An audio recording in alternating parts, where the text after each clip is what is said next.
Hi. Um, I am extremely leery of putting this video up and saying all the things I'm about to say, because I am revealing all of my crazies right now.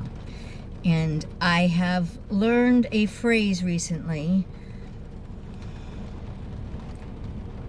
Yes, I am crazy, and that doesn't mean I'm wrong.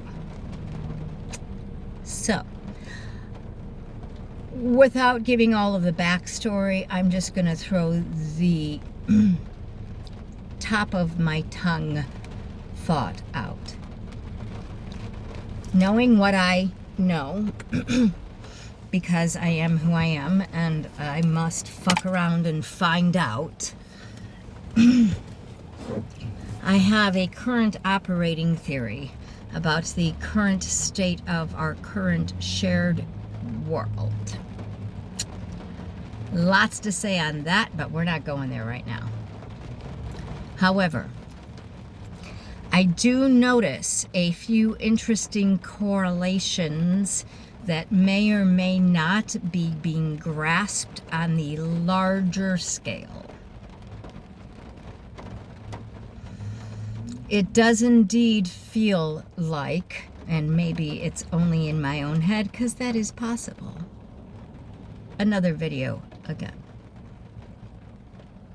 However, it does feel notable that the world shifted considerably with the election of Donald Trump in 2016.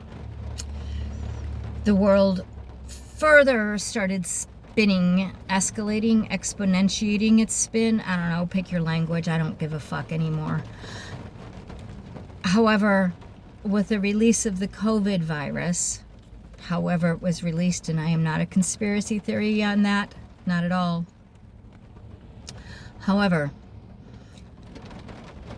we know that the COVID virus was active in populations before the onset of 2019, so we know that the COVID virus has been walking among us per se since probably at least mid-2018, maybe earlier, but we don't know.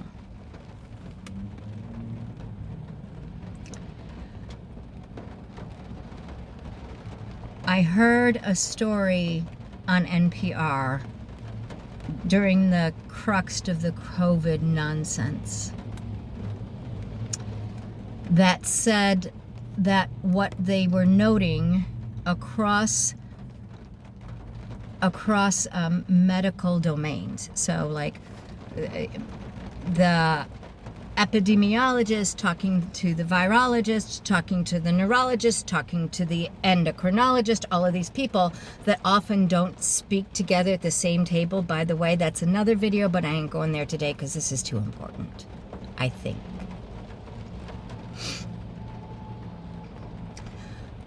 But that was one of the gifts of COVID, was it at least got people in the medical community talking synergistically across specialties, and also not just across specialties, but researchers started talking more in real time with on-the-ground practitioners. That was a huge gift of this fucking monster we don't know what the hell it is yet, called COVID. One of the things that I heard in an NPR, thank you Lord for NPR and BBC and CBC and all those other things. One of the things I heard was COVID turns up whatever the underlying neurology of the organism is and amplifies that neurology. So diabetics started going nuts, like their blood sugars going nuts. Nobody could understand it. People were walking into ERs with blood oxygen levels that before that they had never seen people functioning on. Like, you should not be conscious with that level, okay? This virus did strange ass things to people. We also know it amplified mental health issues. By the way, if you don't know this, there's a whole umbrella of mental health diagnoses that we know, like I'm sure it was on, like, I don't know, Fox News and NBC and all the shit yesterday. But there's a whole umbrella of mental health diagnoses that we laugh off most of the time. OCD, in all of its formats, is a big one. Stuff that we know that another one that would be among these would be autism and neurodivergencies, by the way, because amplifying the baseline neurology means that whatever the thing is that makes that organism a little different from everybody else is going to be bigger in dimension, okay? It's going to stand out more, okay? Stick with me here, people. I promise I've got a point. I'm at 6 minutes and 10 seconds. Keep with me here. Thank you. Okay. My crazy ass little wandering, I'm a multi-hyphenated, I don't know, multi-exceptionality, race car fucking engine brain. In the height of perimeno-adolescent pause, window of neuroplasticity, can we stop lying to people about what this fucking shit is? Thank you. As I got my wake-up calls in the last couple of years in the midst of this nonsense, I am reminded of the Salem witch trials. Stay with me here. I know this is a tangent. But if you know your history or you know your storytelling, you will remember that there are actually a couple of lessons. Number one, the Salem witch trials were real. Not that many people died. I mean, not that many people were killed as witches. A lot of people died. Let's get that straight. But the current historical operating theory on the Salem witch trials was it was a case of group psychosis that was brought on by the community, the Salem community's winter grain stores having been infected with a mold that caused, I can't remember, and I'm probably going to get it wrong because my scholarly licks are not as good as they used to be. However, the mold produced effectively a psychedelic effect, because psychedelics come from fungi.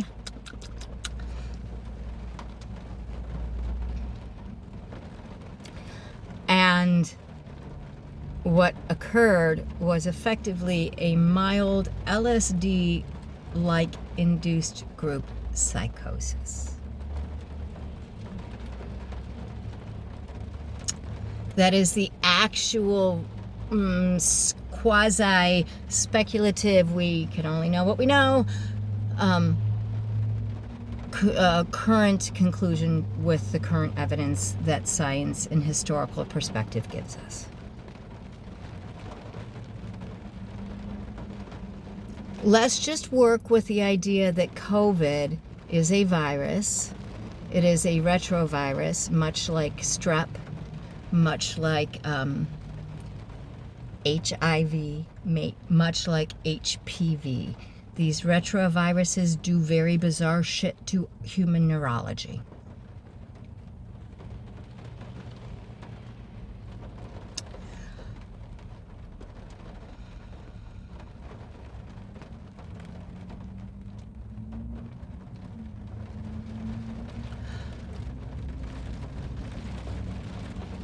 What if we collectively took a pause?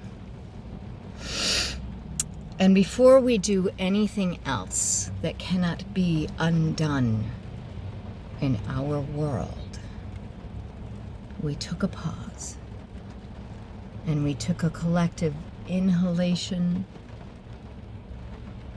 and a real slow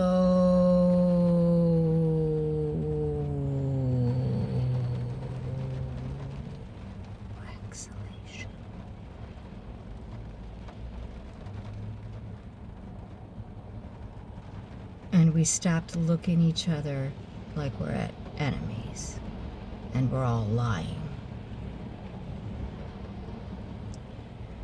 Mayhaps what this virus has done to the collective humanity is amplify the tuning forks of our amygdalas.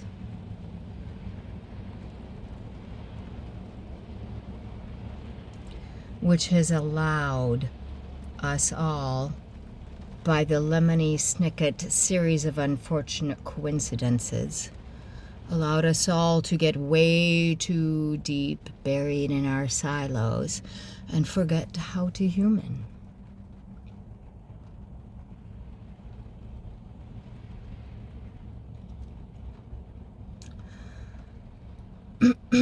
I am a behavior analyst by trade, by recent trade.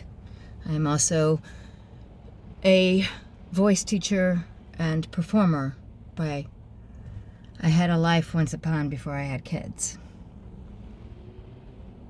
Hi guys, I love you. Old people are made of many parts. Fair warning. And I ain't dead yet. There's that.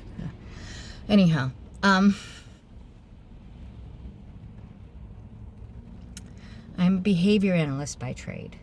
And I am a walking, living, breathing science experiment in neurodivergence myself. And one of the things that you do as a behavior analyst is you take an isolated case of behavior or an isolated event, and you do something that we call the ABCs, or antecedent behavior consequence, which is really just a fancy, very term-specific way of how to logic a problem. And we have rules for our logic, and you can find rules for logic in a lot of places. Once upon a time, we used to teach them in a class called geometry, and I won't get into the fucking tangent of education systems because I don't have time for that right now, so excuse me. So,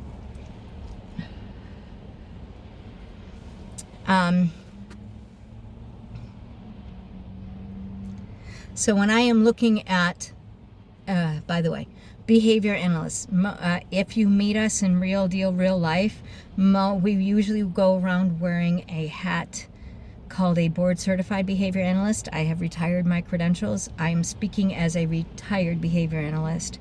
So, board of analysts and controlling powers that be that want to smack me on my head, I am not trying to act unethically. I'm trying to be completely transparent about where I come my opinions, whereby I come from my whatever, English.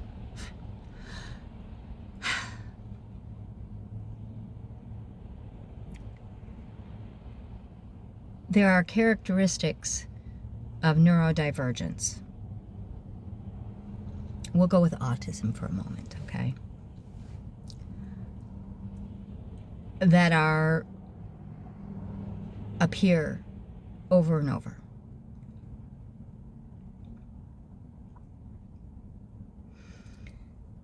One of the there are a couple, let me give them in very broad terms and I'll try to explain them. One of the characteristics of autistic people, possibly myself included, depending how you define me, is hyper pattern seeking. We are very good at seeing patterns that other people do not perceive for whatever reason. We also have black and white thinking. If you tell me that this book here is red, depending on my vision perception, my color, the color rods in my eyes, yada, yada, yada,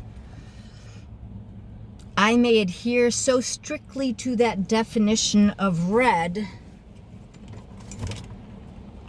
that I don't see this object as red, or this object as red, or this object as red, because I get so stuck in having to have a specific granular explanation for that thing, that if it deviates from that thing that I have previously defined as the definition of the object red.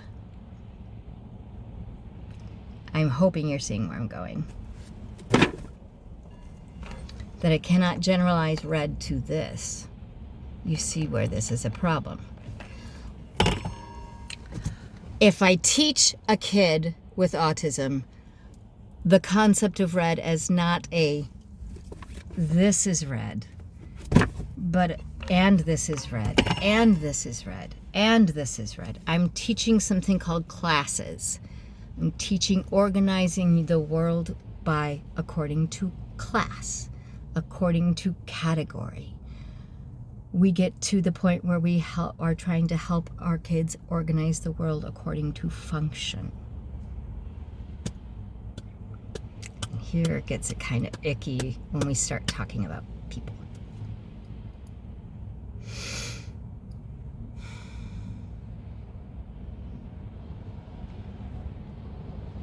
To someone with a slightly autistic brain, if you are overly adherent to strict definitions, terms, and rules, and in order to broaden your understanding, you learn these magical things called umbrella ideas. We'll go with that, right? A classification, a category, a box in which that item belongs and can be applied.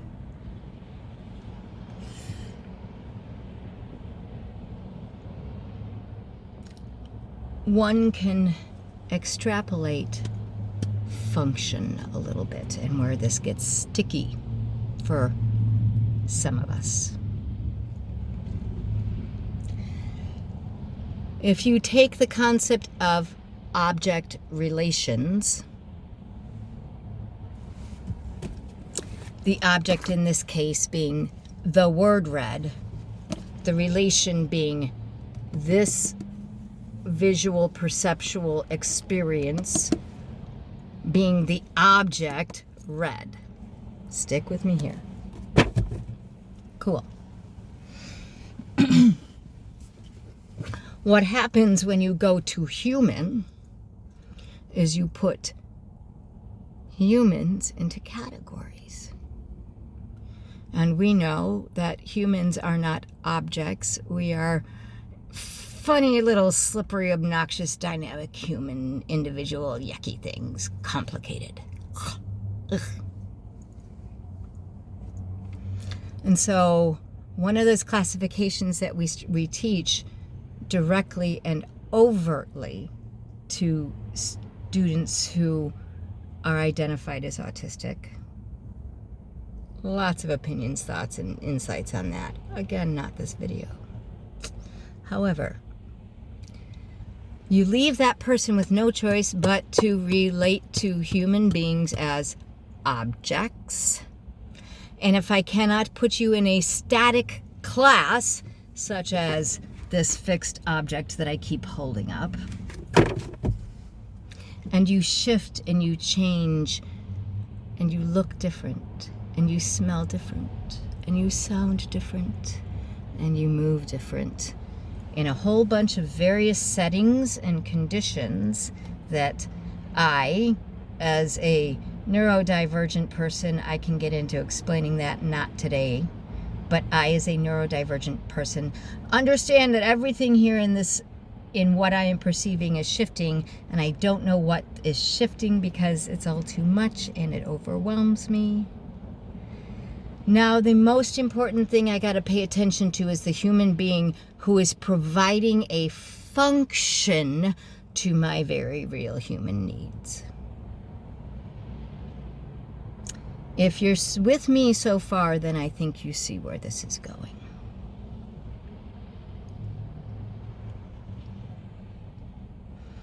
As I come out of my hidey hole of hell that I created for myself and wake up like Sleeping fucking Beauty, hell no,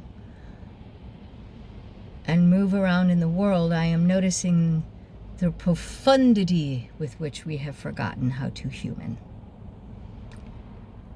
We cannot engage in conversational volley. We cannot give each other the grace of a moment of reflection before the person responds verbally.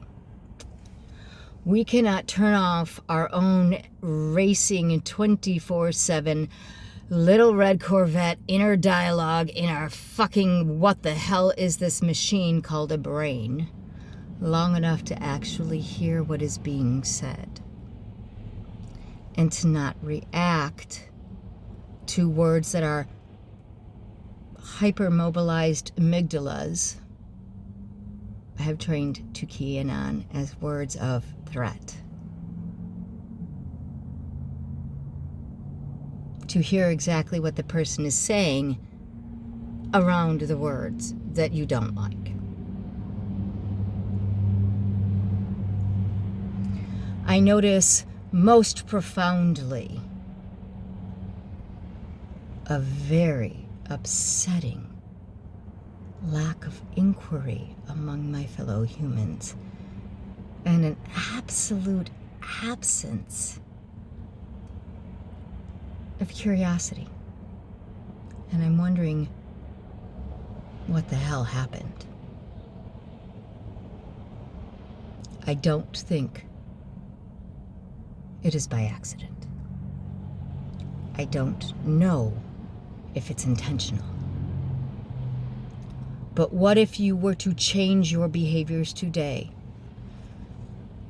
Stop. Take 5 seconds before you answer a question, ask a question, or you comment on something that doesn't directly have to do with the stuff in your own skin. What if, for just one day, you were to operate under the presumption that maybe you're ill? That maybe you are indeed infected with some virus that your body needs you to just lay down and respect its request for rest. Maybe, what if, instead of presuming that the person who has the thing that you don't like, what if you presume for a moment that whether you think they do or not, what if you presume for a moment that they really didn't have any say in the matter? What if you presume that that choice that they are making that you don't like is really truly a matter of they don't know what you know, and you don't know what they know. Maybe they're sick and they don't have a choice. Maybe they don't have the language to ask for what they want or what they really need. Maybe you don't have the time to sit and listen to their explanation of how you think what it is that they are asking is a want, but in reality, if you listened long enough, you would understand how it's a real need, and they just don't have another way to get that need met, and they need help. What if you stopped villainizing the requests that you find inconvenient, troublesome, and challenging?